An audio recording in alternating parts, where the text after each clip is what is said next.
Bonjour à tous, bienvenue dans ce webinaire du Conseil canadien du commerce de détail, conjointement avec LG2. J'inviterai Alexis et Steve à ouvrir leur caméra, ouvrir leur micro. Nous allons commencer sans plus tarder. Bonjour Alexis. Bonjour. Bonjour Steve. Bonjour.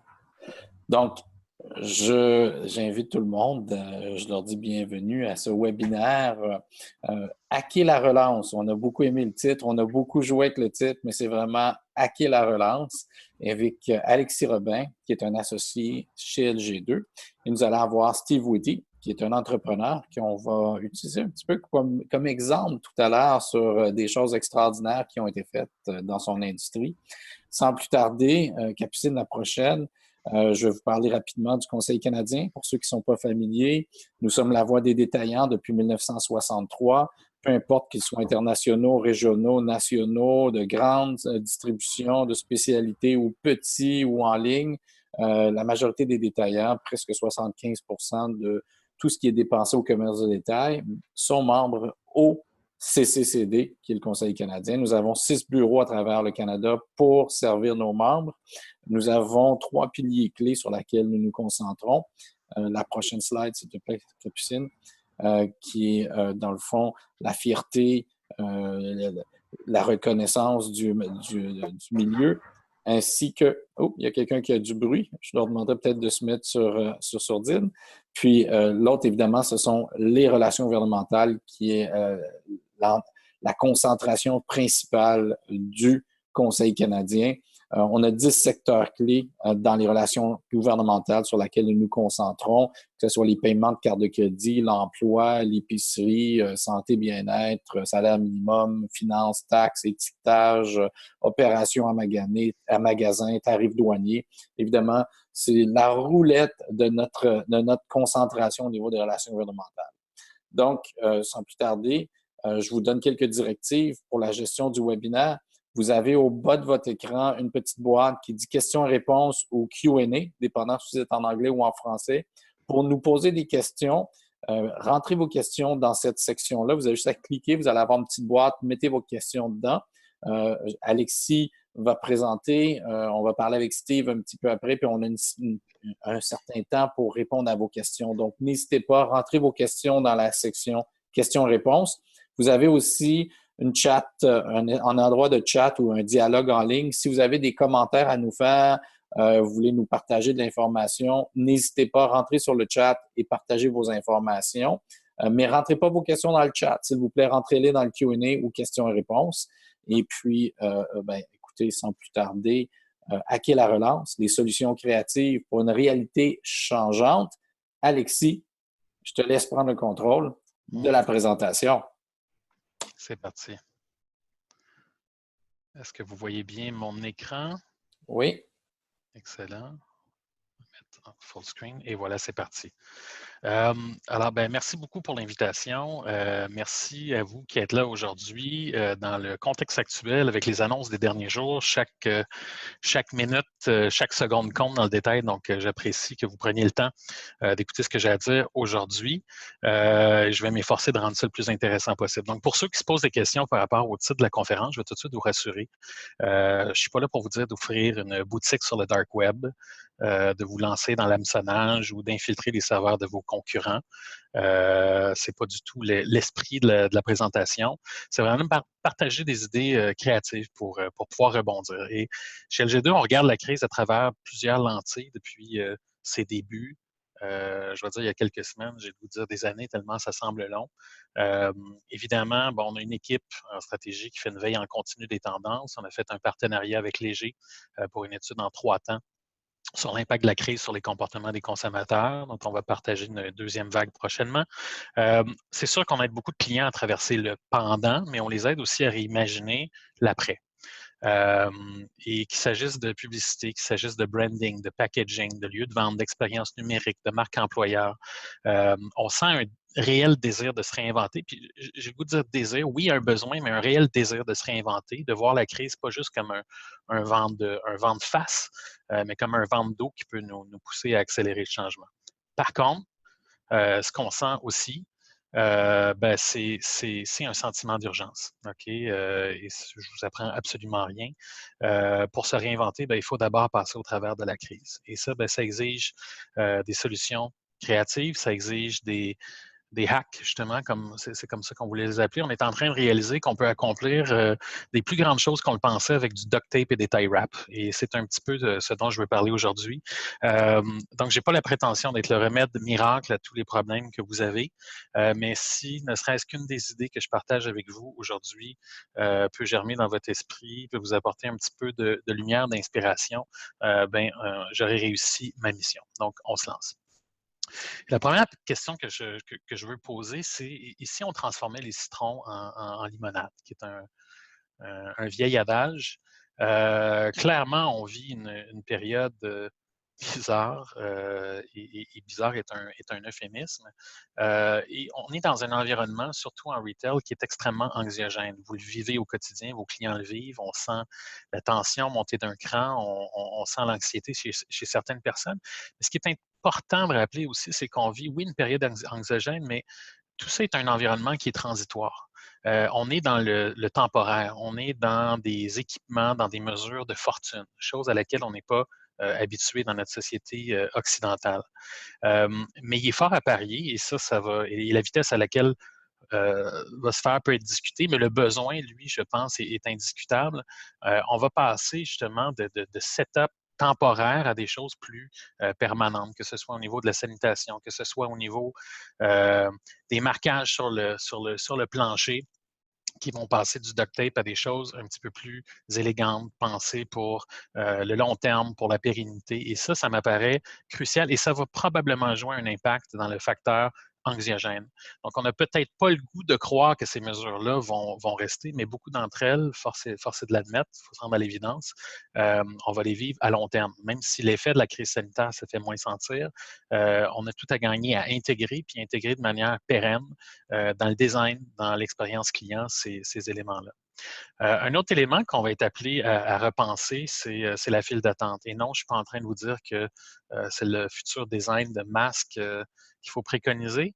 J'ai plutôt le goût de me tourner vers les parcs d'attractions, OK, parce qu'ils ont maîtrisé au fil du temps, sans mauvais jeu de mots, euh, l'art de la file d'attente et l'art de gérer les attentes, d'enlever l'anxiété, de bender un petit peu l'espace-temps.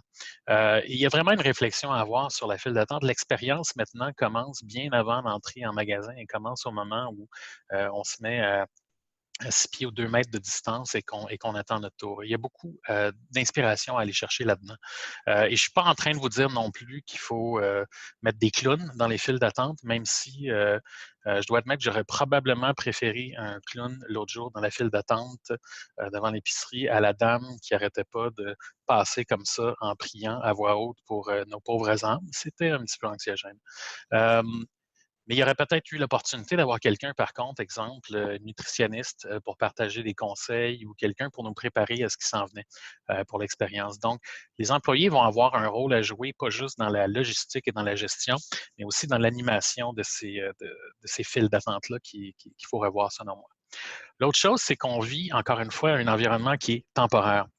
Il y a des nouveaux comportements qui vont être acquis. Donc, si on regarde les pastilles au sol, qu'on regarde la signalétique, elle se doit d'être très directive, d'être très claire. C'est des comportements qui vont, au fil du temps, être acquis. Et il y a une opportunité d'utiliser ces exemples, marqueurs de distanciation-là pour faire des choses intéressantes, pour faire vivre une expérience de marque avant même que la personne rentre dans le magasin. Donc, si j'étais un quincaillier, je profiterais de chacun de ces marqueurs-là pour donner un petit truc. D'ailleurs, si vous ne connaissiez pas le truc du post-it en dessous de la drill, vous êtes bienvenue. Ça a changé ma vie. Si j'étais un épicier, je donne un exemple comme ça, qui a une forte présence sur les médias sociaux, ben peut-être que je ferais vivre justement mon expérience, ma tonalité de marque à travers à travers différentes interventions. Est-ce que c'est d'aller chercher des pauses, de faire des blagues? Si j'étais une marque qui a une grande historique, ben peut-être qu'on utilise ces marqueurs-là pour la faire vivre. Bref, il y a une opportunité, quand les comportements vont être acquis, d'utiliser ce real estate-là pour faire vivre une expérience de marque, parce qu'elle commence bien avant que les gens franchissent les portes maintenant. Et il ne faut pas sous-estimer, un, le caractère anxiogène, mais deux, la capacité de justement transformer les citrons en limonade et de rendre cette expérience-là agréable et engageante. En somme, ce qu'on veut, c'est passer de contraintes à piliers. Puis je pense qu'il est là le grand défi, c'est que beaucoup des choses qu'on vit actuellement sont perçues, avec raison, comme des contraintes. Mais il y a une opportunité de les voir comme des réels piliers de l'expérience client. Et on voit certains exemples. On a Suit Supply ici, qui réduit le temps passé en magasin 1 en ayant une préparation en ligne à l'avance. Donc, la personne choisit certains modèles, peut donner certaines mensurations. Donc, l'expérience en magasin est réduite dans la durée parce qu'on s'est préparé à l'avance. Et comme vous le voyez, l'expérience sanitaire a été complètement pensée. Mais c'est comme s'ils avaient mis le sanitaire, pas comme une contrainte, mais comme le cœur de l'expérience en se disant c'est une réalité avec laquelle on doit maintenant composer. Puis quand on y pense, enlever les masques, enlever les plexiglas va rester, suite à la crise, une expérience qui est quand même bonifiée. Où on a l'exemple ici à Amsterdam, un restaurant qui a créé des serres. On aurait très bien pu s'imaginer ce contexte-là pré-COVID. Donc, il y a vraiment selon moi, une opportunité de voir le sanitaire, non pas comme une contrainte, mais vraiment comme un pilier, sans tomber dans des dérapes. Je ne juge pas, mais personnellement, vous ne me verrez pas manger sous une cloche, mais il ne faut jamais dire jamais. Autre question, c'est ici on aplatissait la courbe, et on parle beaucoup d'aplatir la courbe, mais la courbe de trafic, elle, et on sait que c'est un grand défi. Et l'opportunité derrière ce défi-là, c'est que, et les études nous le démontrent, on assiste à une redéfinition complète de l'espace-temps. Le personnel, le professionnel sont blendés. Il ne faut pas mêler confinement et télétravail, parce que le télétravail est clairement on peut même plus parler de phénomène, c'est quelque chose qui va rester, qui va perdurer. Les entreprises, dans beaucoup de cas, réalisent que la productivité en a peu ou pas souffert, et les employés apprécient. D'un côté, d'être oui, confinés, mais d'avoir une nouvelle forme de contrôle sur leur temps. Donc, aller chercher un hosta à la pépinière à 1h30 l'après-midi, un mardi, c'est possible. On n'est plus dans le découpage traditionnel du métro boulot dodo. Donc, ça veut dire quoi? Ça veut dire que cette courbe-là, il y a une réelle opportunité de l'aplatir et de venir justement régler un peu le problème. Bon, en attendant que le curbside pickup soit possible, et on a bon espoir que ça le devienne, on voit des initiatives, bon, des aires réservées pour certaines clientèles comme les aînés, mais ce serait intéressant à terme de voir ces aires spéciales-là étirées à d'autres cibles. On peut penser aux familles monoparentales qui n'ont pas le choix d'aller magasiner avec des enfants, donc qui ne peuvent pas s'en tenir à une personne par foyer. On pourrait très bien penser, et on commence à le voir dans certains cas, des heures dédiées à une clientèle VIP, donc les détenteurs d'une carte de fidélité, par exemple. Ce qui est intéressant, c'est que la relation des gens avec l'espace et le temps va même devenir, à terme, selon moi, un critère CRM. Donc, dans les sign-up de newsletters, ce serait intéressant de voir aux gens l'élasticité de leur temps pour être capable de paramétrer les campagnes ciblées, les programmes CRM autour de la flexibilité que les gens ont avec leur temps. Évidemment, pour les gens qui sont sur place, bien, on commence à voir des modèles d'information en temps réel sur la fréquentation. Donc, celui-ci est peut-être un petit peu plus sophistiqué, mais il existe des senseurs relativement simples, des marqueurs. Bon, à court terme, on a vu l'utilisation des paniers d'épicerie comme manière de compter les gens. Bref, de donner aux gens une indication de la fréquentation actuelle, ça peut aussi être un facteur qui est rassurant et qui contribue à diminuer la pression. Et ensuite, il faut réfléchir. Bon, c'est sûr que le premier réflexe, c'est de dire, bon, on va donner un incitatif financier. C'est sûr que si on donnait un rabais de 2 par exemple, pour les gens qui viennent à une période de plus faible achalandage, on pourrait s'attendre à ce qu'il y ait un mouvement. Évidemment, il faudrait s'assurer de ne pas créer un nouveau problème en créant trop d'achalandage, mais il y a l'incitatif financier. Par contre, ce n'est pas tout. Est-ce que c'est des primes à l'achat? Est-ce que c'est d'offrir aux gens un petit plus? Bon, on ne veut pas aller nécessairement dans le sampling, mais certains services, par exemple, on peut penser à l'emballage. Peut-être que dans un contexte d'épicerie, le service d'emballage n'est offert que pendant des heures de faible achalandage. Donc, donner des incitatifs qui n'ont pas nécessairement une incidence financière importante, mais qui vont venir, si tu vois bien, un peu aplanir la courbe, en ajoutant à ça, évidemment, les triggers CRM qui peuvent être basés sur la flexibilité que les gens ont. On voit des modèles des beaux pivots, donc OpenTable qui commence à mettre sa plateforme au service de réservation en supermarché. Très intéressant. Utilise la technologie aussi pour faire des fils virtuels plutôt que des fils physiques. Ça peut être une autre option. Bref, il y a toutes sortes de solutions qui commencent à émerger et qui permettent assez rapidement de venir baisser cette pression-là, limiter le la concentration physique de gens, puis contribuer à une meilleure distanciation. L'autre chose, et Steve va nous en parler un peu plus tard, mais ici, le magasin se rendait au domicile. Donc, c'est une chose de revoir la manière dont les gens viennent au magasin. C'est une chose d'envoyer la marchandise aux gens, mais si le magasin lui-même se rendait au domicile, puis on commence à avoir des modèles intéressants, dont celui de Piscina et d'Épicé dans le gros. Comme fois, Steve va nous partager l'histoire derrière ce cas-là, mais je le trouve particulièrement intéressant parce que on parle ici de l'inventaire qui se rend directement chez les gens, du service qui se rend directement chez les gens. Donc, il faut se poser la question, est-ce que c'est le début d'un nouveau phénomène où on va réassister à l'émergence des truck sales, des trunk sales, pardon. À la limite, j'ai même goût de dire, est-ce que ça va être le retour de la dynamique Party Tupperware, parce qu'il y a une dimension très communale, très locale autour de ça. Donc, dans le cas de Steve, si les voisins se poolent et achètent pour un certain montant, il n'y a aucun frais qui est lié au déplacement de son camion et de tout l'inventaire. Donc, il faut se poser la question aussi, est-ce que les gens vont redevenir eux-mêmes des vendeurs ou aider les entreprises à vendre? Un cas que je trouve assez fascinant, c'est Idéal, qui est une bijouterie en Chine, qui a transformé l'ensemble de ses 1000 employés dans différentes succursales en franchisés. Donc, chacun devient un influenceur en ligne, chacun a sa boutique, devient un affilié et touche des revenus sur la vente qui est faite. Donc, ils ont carrément pris le magasin, ils l'ont amené dans les salons de ces vendeurs-là qui deviennent pas le goût de dire vendeurs itinérants, mais indépendants et franchisés. Ils ont appelé le programme A Thousand People, A Thousand Stores. J'ai le goût de dire ça pourrait être aussi A Million People, A Million Stores. Donc, cette notion-là de transformer les vendeurs qui normalement travaillent dans un lieu physique en indépendant, est-ce qu'on ne pourrait pas la transposer à la population? Donc, je ne serais pas surpris de voir des modèles où des marques permettent, et on le voit déjà, Amazon pour ne pas le nommer, et d'autres qui créent des programmes d'affiliés.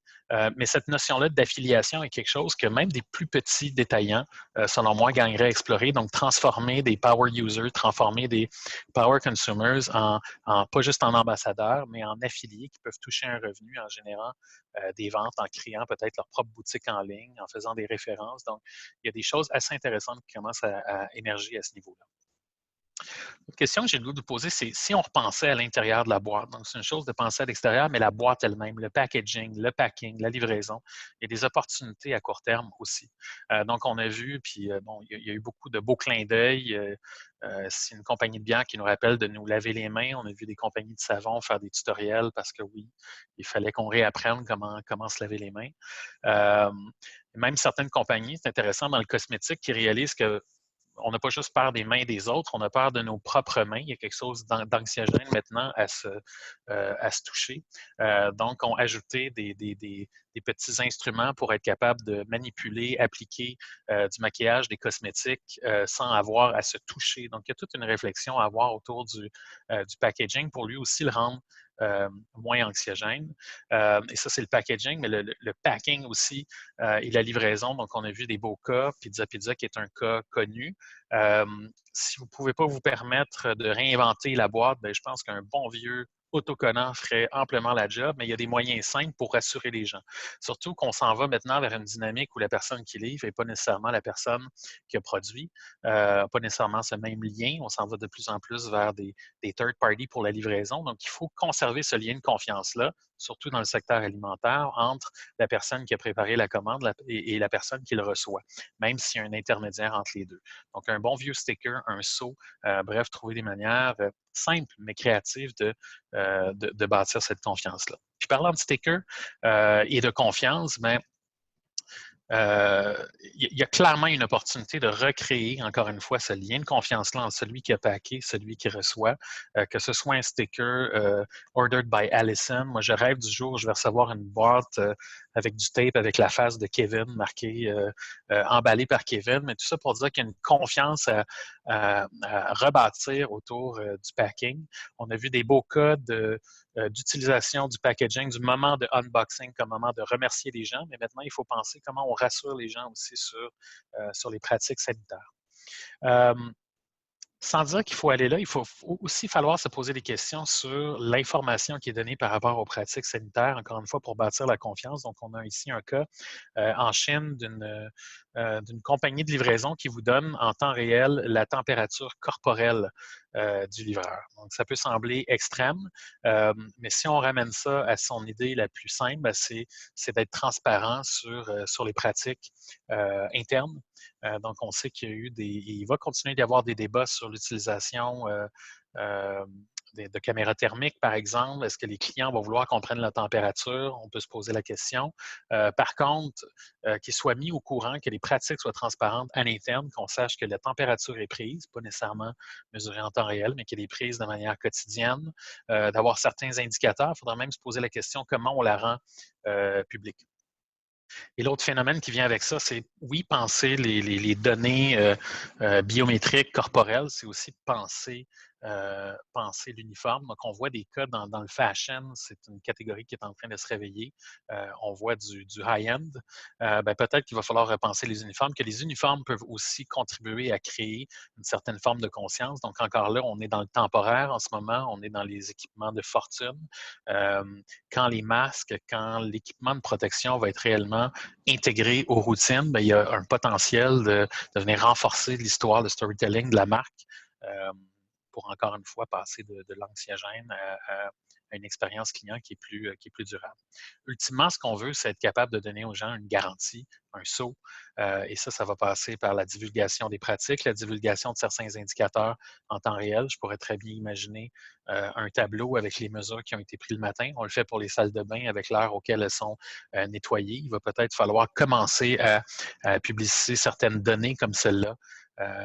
Mais relatives à la santé des employés, aux pratiques sanitaires, à la fréquence de lavage des mains, etc. C'est le genre de choses que les gens vont vouloir savoir et qui peuvent être communiquées de manière très simple, sans nécessairement se lancer dans du digital signage à plus finir.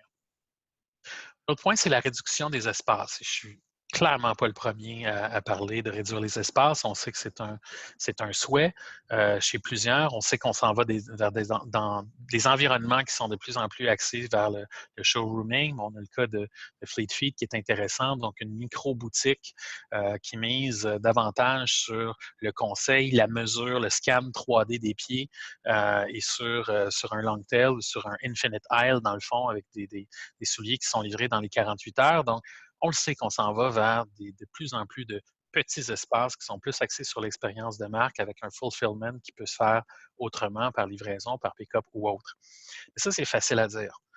Surtout facile à dire quand on a un bail, quand on a des obligations et qu'on est pris avec du pied carré. Donc, qu'est-ce qu'on fait en attendant avec ce pied carré-là? Donc, on ne peut pas sacrifier à court terme.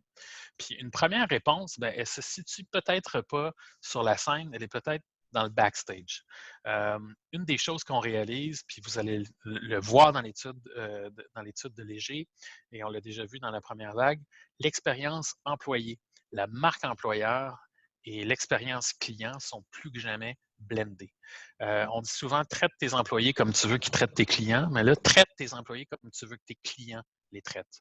Donc, il faut arrêter de penser que c'est deux mondes et qu'on peut se permettre, et surtout dans un contexte de pénurie, et quand on parle à nos clients, c'est une des principales préoccupations en ce moment, c'est la main-d'œuvre, c'est le talent. Donc, peut-être que ce pied carré-là, si on veut diminuer justement la scène, peut-être qu'il faut agrandir le backstage, peut-être qu'il faut créer des nouveaux espaces. En plus, on va devoir faire la part belle à tout ce qui est sanitaire. Donc, c'est des espaces relativement petits qui n'étaient pas pensés pour la distanciation. Donc, peut-être que la solution, je comprends que ce n'est pas nécessairement créateur de richesse à court terme, mais ça peut être créateur de richesse à long terme. On crée des meilleures pratiques sanitaires, plus de rétention. Donc, ça peut devenir un edge pour certains. J'ai le goût de dire que le modèle des cuisines ouvertes, donc on voit ici le Kitchen Gallery, c'est peut-être un blueprint intéressant aussi, parce que quand on intègre les pratiques sanitaires à ces nouveaux espaces-là qui sont dédiés aux employés, il y a un potentiel de rendre ces pratiques-là transparentes. Donc, je ne suis pas en train de dire que les employés doivent se laver les mains dans une cage vitrée pour que tout le monde les voit, mais presque. Il y a peut-être certaines pratiques qu'on va gagner à rendre visibles, publiques, encore une fois, pour rassurer les gens. Mais le pied carré, bien, il y a clairement un potentiel d'en mettre davantage à contribution pour les employés pour renforcer la marque employeur et l'expérience employée. L'autre chose, on n'a pas inventé le concept de store in store, mais je pense qu'il y a une belle opportunité de repenser le pied carré, justement, à travers le partenariat. Puis je vous donne un cas hypothétique. Donc, imaginons un commerce qui a 4 fois 5 000 pieds carrés, un autre qui a 4 fois 5 000 pieds carrés. Bien, il y a peut-être une opportunité d'échange, surtout qu'on s'en va vers du commerce de plus en plus local. Donc, de dire deux commerces s'allient pour doubler essentiellement leur portée, diminuer la superficie.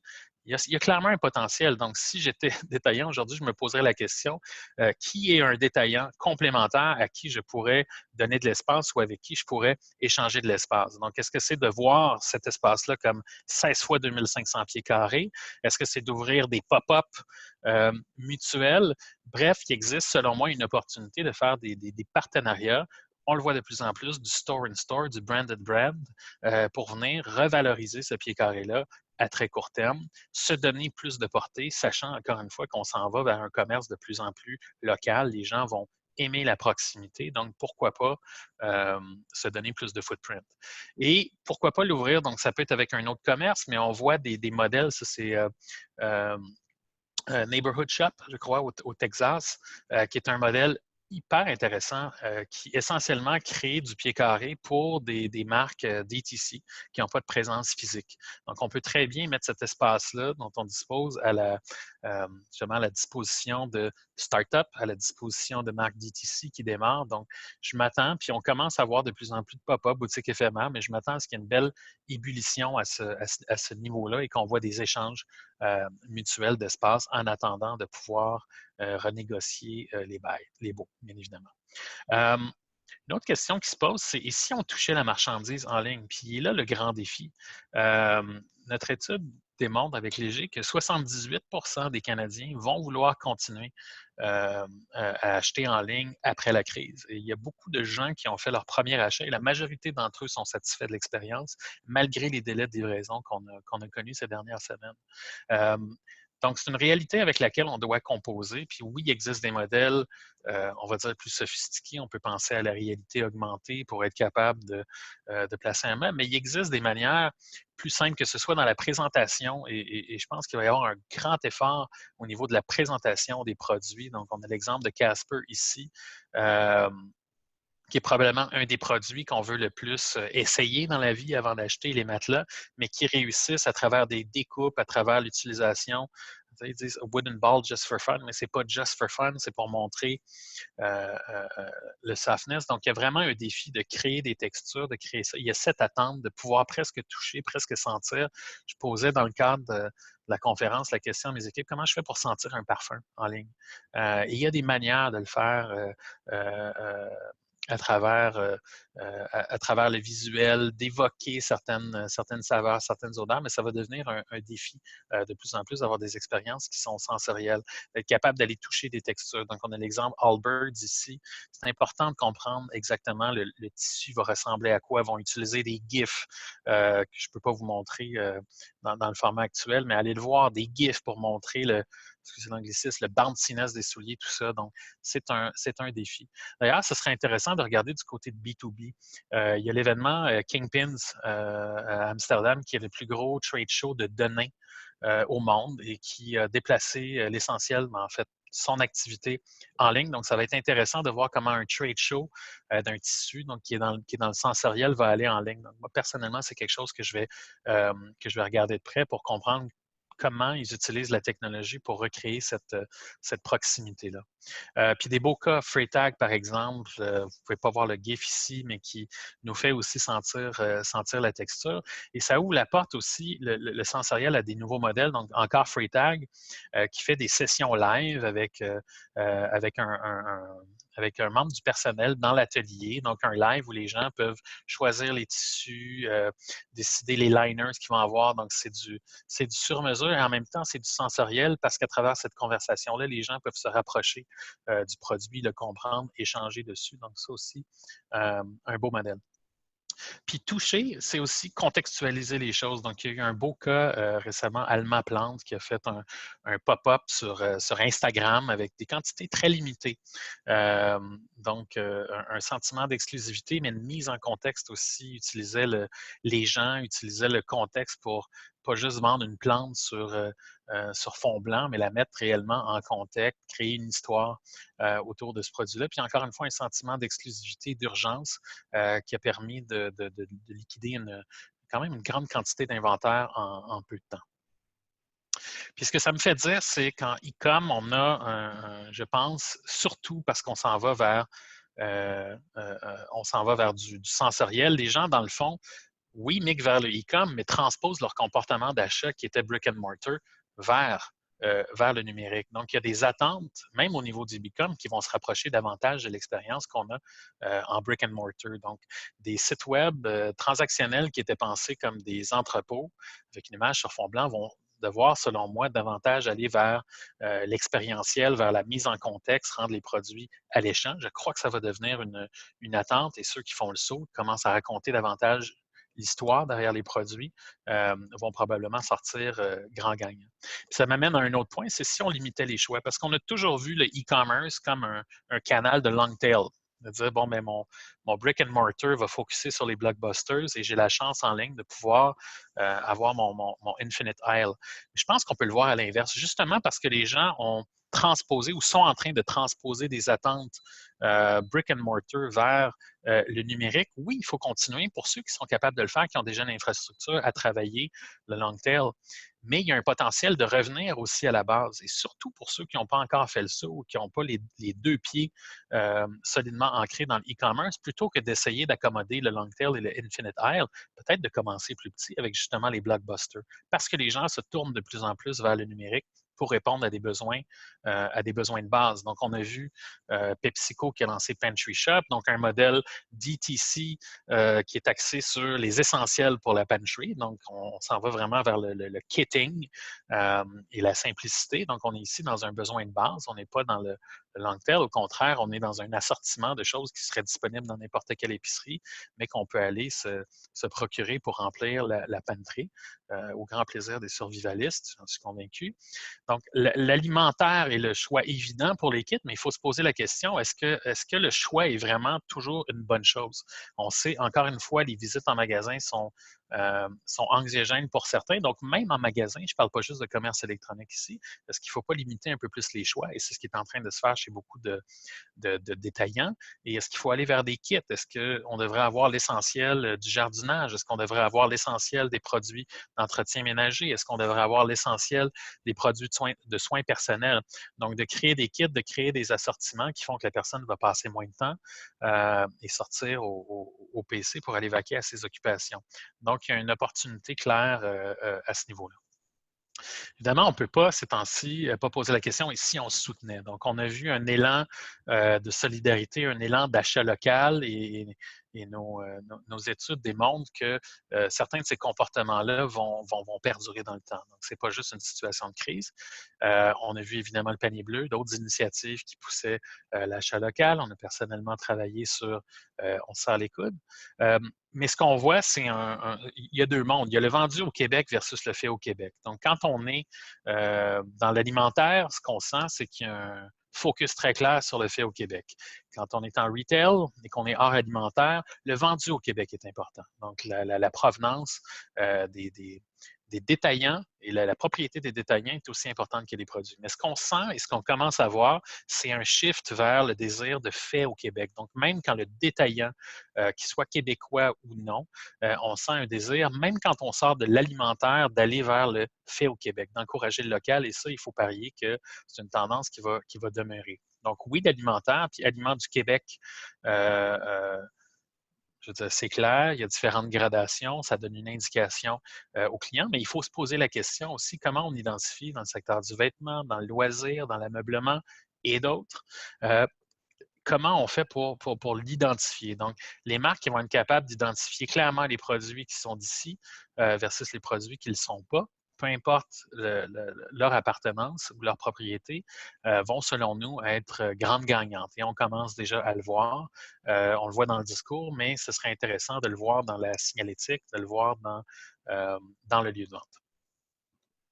Puis le dernier point, la dernière question avec laquelle j'ai le goût de vous laisser, c'est et si on tuait une vache sacrée? Ce que je veux dire par là, c'est qu'on a l'opportunité, en fait, on n'a pas le choix, il faut faire des sacrifices, et je suis conscient que probablement tous ceux qui sont ici aujourd'hui en ont déjà fait beaucoup, mais c'est l'opportunité de laisser quelque chose derrière qu'on prenait pour acquis ou qu'on voyait comme sacré, comme intouchable. Qui aurait cru qu'on aurait un restaurant sans menu? C'est un peu le modèle du mousseau. Vous n'avez pas le choix, vous vous asseyez et vous mangez ce qu'on vous sert. Qui aurait cru qu'on serait capable de louer une voiture sans se rendre à un bureau de location ou un bureau de vente? Pourtant, c'est ce qu'on voit avec certains modèles. On a même, et mon Dieu que j'ai fait des recherches de photos pour vous montrer la plus décente, mais on a vu un strip club en Oregon qui a pivoté son modèle comme il ne pouvait plus le faire à l'intérieur et qui a amené DJ, danseuse et cuisine sous un gigantesque abri tempo. Donc, vous y allez en voiture, vous restez là le temps de 2 danses et votre repas que vous avez commandé vous attend à la sortie and out you go.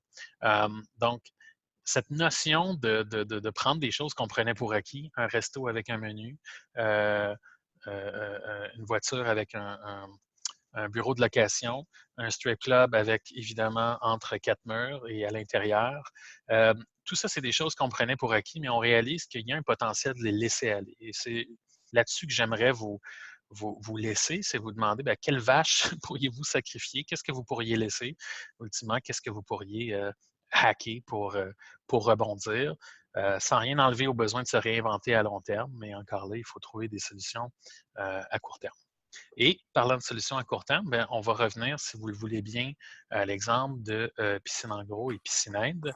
Et j'inviterai Steve à se joindre à nous. Oui. Oui, bonjour. Bonjour, Steve. Alexis, veux-tu que je te laisse aller? Vas-y, si tu veux mettre en contexte, Steve, puis poser certaines questions pour... Steve, la première question que j'ai te poser, c'est peux-tu nous donner un peu l'historique de ce projet-là, d'où l'idée est venue, d'où le besoin est venu, et ça a été quoi les étapes pour en arriver là? Bon, premièrement, nous, on a abouti à une compagnie de services puis un petit magasin au niveau des produits et toutes les choses de piscine. Mais c'est un très petit local. Malgré qu'il est coûteux, c'est un local puis on est très achalandé. Donc, dans 750 pieds carrés, j'ai mon entrepôt bureau, puis on a souvent 35-40 clients en même temps dans le magasin. Donc, quand on a vu le confinement arriver, là, on commençait déjà un petit peu à paniquer, à voir qu'est-ce qui était pour se passer. Puis, surtout qu'on venait de rentrer pour le printemps, 250 000 d'inventaire. Là, c'est comme, il y a plusieurs produits qui sont des produits plus de niche, donc pas évident à passer. Là, on n'avait aucune réponse à savoir quand est-ce qu'on va pouvoir rouvrir, qu'est-ce qu'on va pouvoir faire et tout. Donc, là, moi, c'est beau les produits, mais il faut que je les vende si je veux payer mes factures. Donc, c'est pas le temps d'attendre des subventions. Fait que là, on s'est retourné un petit peu vers Amazon pour liquider. Mais tu sais, il n'y a pas de profit avec ça. Là, parce qu'on a du stock qui est volumineux, qui est lourd, donc le transport gruge tout. Après ça, on a commencé à chercher d'autres façons. C'est beau le commerce en ligne, mais pour toujours les mêmes raisons, c'est le transport qui coûte cher. Puis là, à ce moment-là, il nous est venu l'idée que justement, beaucoup de personnes qui ne sont pas en mesure de sortir en raison justement du COVID, des personnes âgées, il y en a beaucoup dans notre clientèle. Donc, à ce moment-là, on a décidé de partir un magasin carrément dans le camion, donc les mêmes produits qu'en magasin, tout ça. Donc, dans le but de réduire la quantité de clients qu'il va avoir simultanément au magasin, puis les files d'attente aussi. Puis, faire en sorte qu'à ce moment-là, le client puisse choisir qu'est-ce qu'il a besoin dans le camion tout seul, sans problème. Donc, à ce moment-là, nous, on se déplace avec le camion pour se rendre chez eux. On fait l'analyse d'eau, les mêmes choses qu'en magasin, les mêmes prix. Puis, ça a été un petit peu comme ça. Là, c'est certain que c'était pas évident non plus de faire ça parce que ça a tout été fait au pif. Ça n'a pas le temps de faire une étude de marché, tout ça. Donc, tout un petit peu improvisé. Le véhicule a été réaménagé à plusieurs reprises. Puis là, c'est ça, c'est comme trouver le moyen de s'ajuster, de se faire connaître un peu. En période de COVID, mais acheter un véhicule, un cube d'un particulier, c'est pas vraiment évident. Donc, on prend ce qu'il y a. Trouver quelqu'un OK, fait que vous ne partiez pas d'un équipement que vous aviez déjà? Non, c'était un équipement from scratch pour ça. Même le site web, ça a été fait en catastrophe. Ça faisait 10 ans qu'il dormait au gaz parce que le shipping était un problème. Mais là, j'avais plus le choix. Fallait qu'on mette le pied au plancher, coûte que coûte. Bâtir l'avion en plein vol, hein? Comme on fait. C'est ça. Puis et comment vous l'avez fait connaître? Ben là, un petit peu, j'ai commencé au début en faisant une publicité Facebook, dans le fond, pour voir comment le monde était pour réagir. Puis là, on voyait que les gens, il y avait de l'intérêt. Là, tout le monde qu'on voyait, on leur disait, bien, écoutez, vous allez pouvoir laisser les échantillons d'eau à l'extérieur du magasin pour qu'on vous l'envoie par courriel, mais on peut aussi passer chez vous en disant que de toute façon, la première analyse d'eau, les gens, au début de la saison, ils sortent tout le temps avec une facture de 150 $. Donc, le 35 $ de frais pour se rendre chez eux, à 150 $ on l'efface. Donc, pour la plupart des gens, c'est une facture qui disparaît. Puis, là, à ce moment-là, ça me permet aussi d'étaler mes clients. Donc, pas nécessairement tout en même temps, là, de 1 heure à 2 heures l'après-midi. Puis les gens, en date, là, ce qu'ils nous demandent, c'est, mais regarde, j'aime le service, peux-tu me faire un prix pour passer une fois par mois tout l'été à la place? Comme ça, on n'aura pas besoin d'attendre au magasin. Puis dans les analyses d'eau de piscine, c'est courant. Tout le monde, on s'en va là, puis on est chanceux si on n'attend pas 1 heure, peu importe le magasin. Donc, là, à ce moment-là, ils n'ont pas besoin, même pas besoin d'être là. On se rend dans le cabanon, puis on regarde ce que le client a déjà, puis on y vend ce qui manque. Puis ça, est-ce que pour vous, c'est un modèle d'avenir? Est-ce que c'est un modèle qui est exclusif à la crise ou vous pensez que ça va perdurer? Puis à quoi ça va ressembler après la crise? Bien, j'ai l'impression qu'avec la demande qu'il y a, c'est certain que ça part lentement. Tu sais, les gens ne cherchent pas ça parce que ça n'existe pas. Mais en le connaissant, les gens vont commencer déjà à y prendre goût. Donc, j'ai l'impression que c'est un modèle qui va perdurer avec le temps. Puis, je pense pas que je vais être tout seul là, à suivre pour un modèle comme ça. Les gens sont de plus en plus prêts à acheter locaux. Donc, c'est un genre de service que pour que ça fonctionne et que ce soit rentable, ça doit être local. Donc, les gens, d'après moi, ça va continuer après.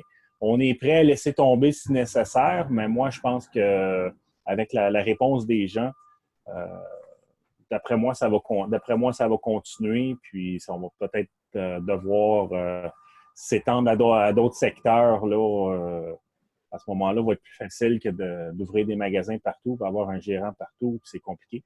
Donc, avec les pénuries de main-d'œuvre, ça pourrait nous aider un petit peu aussi. Puis, les ventes en ligne, on les fait à partir de l'intérieur du camion quand il y a un temps libre. Donc, on n'utilise pas cet espace-là en magasin de toute façon. Puis, quelqu'un me pose une question, Steve, Mme Robida me demande, faites-vous vos visites sous forme de prise de rendez-vous? Puis, prenez-vous les rendez-vous en ligne, par téléphone? Comment est-ce que vous fonctionnez? Malheureusement, pour l'instant, il n'y a pas les rendez-vous en ligne, mais la personne m'envoie un courriel ou m'appelle, puis on le fait. Habituellement, les gens sont habitués qu'on est en mesure de passer chez eux. Si on a l'accès, on passe, puis on laisse toutes nos choses. On a tendance à faire confiance aussi à nos clients. Donc, au pire aller, si on n'a pas déjà un numéro de carte de crédit, on laisse sa facture et on le rappelle après. Disons qu'on est quand même assez choyé d'avoir une clientèle qui nous est assez fidèle.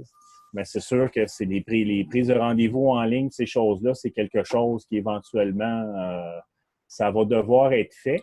Mais les gens, à date, le fait qu'ils nous demandent de venir une fois par mois, ça fait en sorte que, tu sais, quand l'eau est déjà belle, qu'on veut juste la garder belle puis l'entretenir, qu'on passe n'importe quand dans la semaine, ça ne change pas beaucoup pour le client. Contrairement à celui qui sa piscine est verte et qui veut se baigner pour la fin de semaine. Là, c'est différent.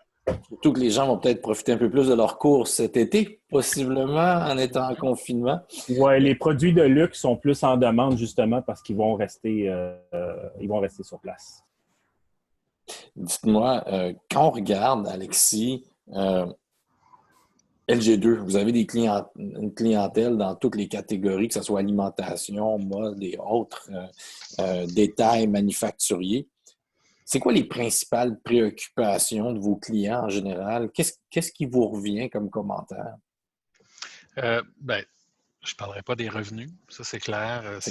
Les revenus, les ventes, on s'entend, c'est dans tous les esprits. Mais ce qui revient beaucoup, je dirais, il y a deux choses. C'est l'expérience client, d'une part. Donc, puis expérience client, pas juste en magasin, mais le avant, le pendant, le après, toute une réflexion autour de justement l'intégration des nouvelles pratiques sanitaires. Je pense que euh, tous s'entendent pour dire que même post-COVID, il y a des nouvelles attentes qui vont être créées par rapport à ça. Donc, c'est comment on l'intègre à l'expérience client. Mais encore une fois, sans le voir comme une contrainte, en le voyant plus comme un pilier, parce que c'est ce que c'est appelé à devenir. Et l'autre chose, c'est les talents. Donc, on sent une grande préoccupation au niveau de la marque employeur, l'engagement des employés, la rétention des employés. C'est très vrai dans le secteur du détail. On le sent beaucoup. Les employés ne l'ont pas facile ces temps-ci, on va se le dire. Il y a des clients.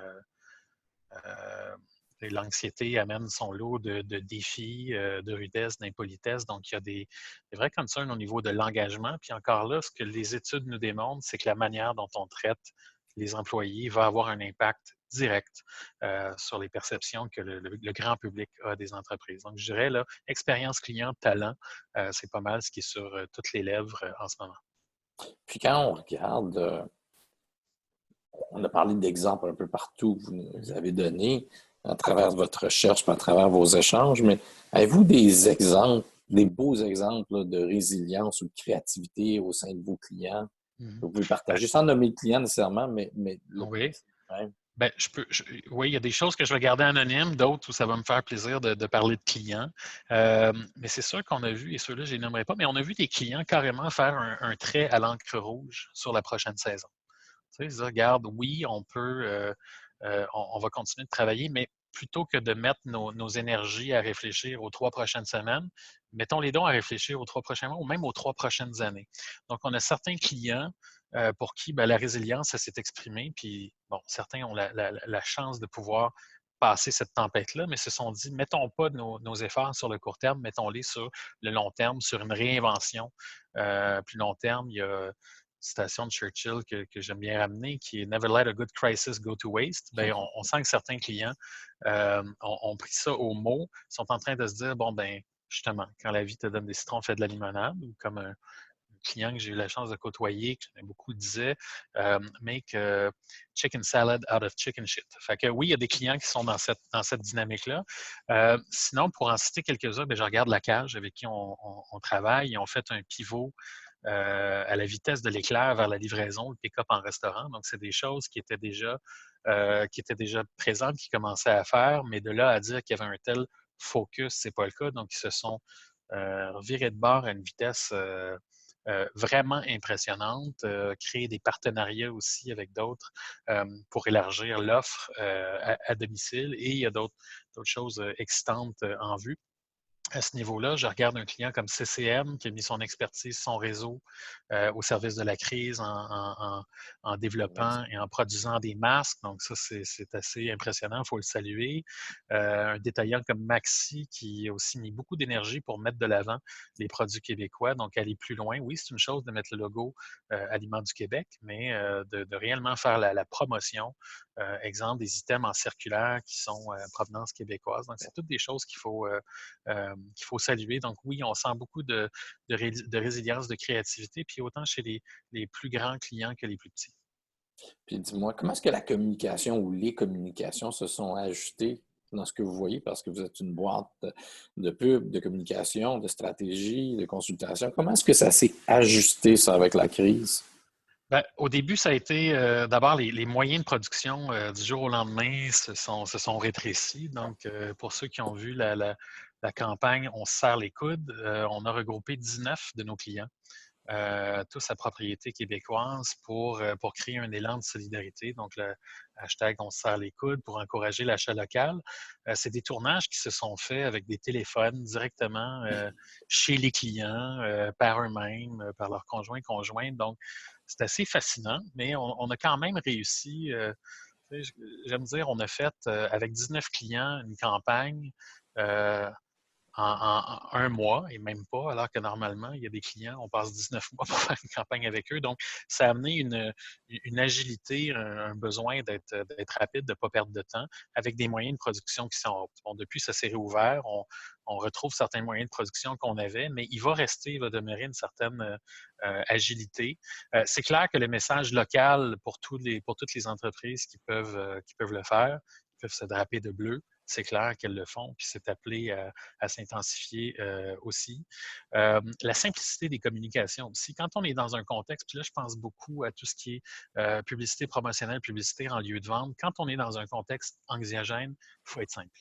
Il faut faire ça simple. Donc, on n'a pas le moyen de passer par 50 métaphores pour faire valoir notre propos. Donc, il y a comme une simplicité. Puis, je dirais, la dernière tendance qu'on voit, c'est je m'excuse encore pour l'anglicisme, du resurfacing de contenu. Donc, c'est une chose de créer du nouveau contenu, mais sachant qu'on n'a plus les moyens qu'on avait, puis ce n'est pas juste des moyens de production, c'est aussi des moyens financiers. Beaucoup de marques sont assises sur une mine d'or de contenu qui dort puis qui demande juste à être amené à la surface. Donc, on est aussi amené à réexaminer le contenu que les marques ont créé au fil du temps puis voir quel contenu peut redevenir pertinent ou lequel on peut actualiser plutôt que de créer quelque chose de complètement nouveau. Oui, parce qu'on pense à les espèces de signes qui sont par terre pour garder la distanciation. Pourquoi ne pas s'en servir pour faire de la pub, envoyer des messages qui vont alléger la pression, qui vont faire rire les gens en même temps? Il y a toutes sortes d'opportunités. Oui, raconter l'histoire d'une marque. Oui, c'est ça. Il y a énormément d'opportunités à ce niveau-là. Puis, en ce moment, la pastille au sol, elle n'a pas le choix de rappeler aux gens qu'ils doivent garder leur distance. Mais quand tout ça va être acquis, bien là, on va pouvoir commencer à s'amuser un peu. Oui. Puis quand on regarde le e-com, est-ce qu'on peut considérer que c'est un sauveur en temps de pandémie ou avec le contexte où on doit le voir comme juste un attendant? Comment est-ce que vous voyez ça? Bien, je pense qu'il faut le voir comme, oui, un sauveur pour certains. Ça dépend de deux choses, la catégorie et le degré de maturité de l'annonceur, du client. Évidemment, ceux qui avaient déjà un pied dans le e-com avaient un net avantage, étaient prêts parce qu'on s'entend, le e-com, c'est loin d'être une question de technologie, c'est une question humaine d'abord et avant tout. Il faut avoir pas juste l'infrastructure, il faut avoir le manpower, il faut avoir la culture pour gérer ça. Donc oui, certains avaient un edge et ça va rester. Quand on regarde les statistiques, il y a beaucoup de gens qui ont fait leur première transaction, la majorité d'entre eux sont satisfaits et la majorité d'entre eux disent qu'ils vont continuer à le faire. Est-ce que les comportements vont suivre? On le verra, on va le suivre de près. Mais oui, pour certains, ça peut être un sauveur. Par contre, je reprends l'exemple de Steve. Un bucket de poudre alcaline qui pèse une tonne, les marges y passent, c'est juste dans le shipping. Donc, dans certains cas, non, ce n'est pas nécessairement la panacée. Puis, sachant qu'on a un désir de plus en plus d'aller vers le local, je crois beaucoup plus à un modèle hybride où, oui, le numérique va jouer un rôle, mais le brick and mortar a encore un rôle majeur à jouer, selon moi. Donc, il ne faut pas le voir comme la panacée. Oui, ça va perdurer. Oui, il y a des nouveaux réflexes qui vont se créer. Mais en même temps, comme les gens ont transposé leurs besoins qui réglaient dans le brick and mortar vers le numérique, il faut s'attendre à ce que les attentes envers le numérique changent aussi. Okay. Écoute, dans la même veine un peu, Richard Fahey nous pose, bonjour Richard, nous pose une question, la question de la prise de rendez-vous, comme en restaurant, au médecin, etc. Est-ce que ça ne deviendra pas la norme pour l'ensemble des commerces et des entreprises? Je pense que ça gagnerait à le devenir dans certains cas. Je pense que ça ne peut pas être exclusif. Certains commerces ont besoin de rester ouverts. Il y a un côté il y a un côté du commerce qui doit rester désorganisé, qui doit rester spontané. Les gens vont toujours avoir des besoins. Ça peut être frustrant de te faire dire que la mèche dont tu as besoin pour ta drill, ben, ça va aller à demain matin parce qu'il y a une queue virtuelle. Donc, il va falloir trouver un juste milieu. Mais oui, je pense que ça va devenir une norme. À tout le moins, je verrais très bien des heures réservées pour ça. Donc, il y a peut-être des heures, des blocs d'heures qui vont être disponibles pour tous, mais des blocs d'heures qui sont réservés à ceux qui, justement, font une réservation en ligne. Bien, puis on arrive à la fin, mais je pense que dans certaines industries, Alexis, c'est des choses qui vont bien se faire. Donc, je pense à du haut de gamme, du vêtement, prendre un rendez-vous, avoir un service personnalisé. Les marges sont là aussi, donc c'est possible de le faire. dans d'autres industries, comme tu disais, ma drill, ma bite, ma drill, là, parce que je veux faire un trou dans le béton pour mettre une vis, pour accrocher quelque chose, je ne peux pas la prendre dans 2 jours, puis c'est assez simple, je n'ai pas besoin de rien de personnalisé pour ça. Quand on regarde toute la présentation que tu nous as fait, Alexis, si tu résumais tout ça en un conseil, ça serait quoi ce conseil-là? Je vais me permettre de tricher, je vais en donner 2. OK. On va te le donner. Pour ceux qui me connaissent bien, c'est mon style. Le premier, je vais le répéter, mais il est important, c'est d'arrêter de voir le sanitaire comme une contrainte temporaire, mais de le voir comme un pilier permanent de l'expérience client sur lequel il faut bâtir. Okay? Et on voudrait tous que tout ça soit temporaire, puis une bonne partie de tout ça est temporaire, mais la distanciation, les normes, les attentes des consommateurs par rapport aux sanitaires, par rapport, et pas juste par rapport à leur expérience à eux, mais à comment les employés sont traités et comment on gère le sanitaire du côté employé, tout ça va rester. Donc, arrêtons de voir ça comme une contrainte. Et voyons-le tout de suite comme un pilier, puis bâtissons autour plutôt que de le voir comme un chip on our shoulder. Puis la deuxième chose que je dirais, puis c'est, je pense, la meilleure manière de wrapper tout ça, pour revenir à la notion de hack, et je m'excuse encore pour l'anglicisme, mais perfect is the enemy of done. Si on veut des solutions à court terme, il faut accepter que ce ne soit pas parfait. Il faut accepter de faire des itérations. L'exemple de Steve est parfait. Je veux dire, il dit on est à notre 3e itération. Ça fait 1 mois que ça existe. Donc, il faut accepter de tester, de faire du A/B. Pour ceux qui ont différents points de vente, c'est fantastique parce qu'on peut tester différentes choses à différentes échelles. Mais il ne faut pas attendre que les choses soient parfaites. Il faut déployer des choses. Et je pense que si la crise va nous avoir donné une chose, c'est l'indulgence du public et des consommateurs par rapport à des essais. Donc, profitons-en, puis arrêtons de vouloir que tout soit parfait. Get it done. C'est dur pour les perfectionnistes, puis c'est dur pour le commerce de détail, mais... oui. Mais, écoute, je te remercie énormément, Alexis. Merci à vous. Yves, je te remercie énormément d'avoir pris le temps aussi d'être avec nous. Je voyais que tu étais au travail, tu es dans ton camion en même temps, fait que je te remercie. Alexis, tu as fait un job extraordinaire à monter cette présentation pour nous, pour essayer d'amener les membres et les non-membres à penser out of the box, expression anglaise, sortir un peu de la boîte du quadrillage, puis essayer de penser différemment. Je pense que tu as bien réussi à amener des bonnes idées. J'ai vu des bons commentaires qui m'ont été envoyés par différentes personnes et ça leur a permis de s'arrêter puis de réfléchir. Donc, merci beaucoup à toi. Oui, merci beaucoup à LG2. Merci. Les gens peuvent rentrer en contact avec toi s'ils le désirent en appelant LG2 assez facilement. On n'a pas tes coordonnées ici sur le document, mais si vous les voulez, écrivez à Capucine ou écrivez-moi, vous vous envoyez les coordonnées d'Alexis. Encore une fois, Steve, merci beaucoup. Si vous avez besoin de parler à qui que ce soit au Conseil canadien, vous avez nos coordonnées, mais les voici entre-temps, nos emails, si vous voulez nous rejoindre ou nous poser des questions. Donc, merci à tous. Bon après-midi et à la prochaine.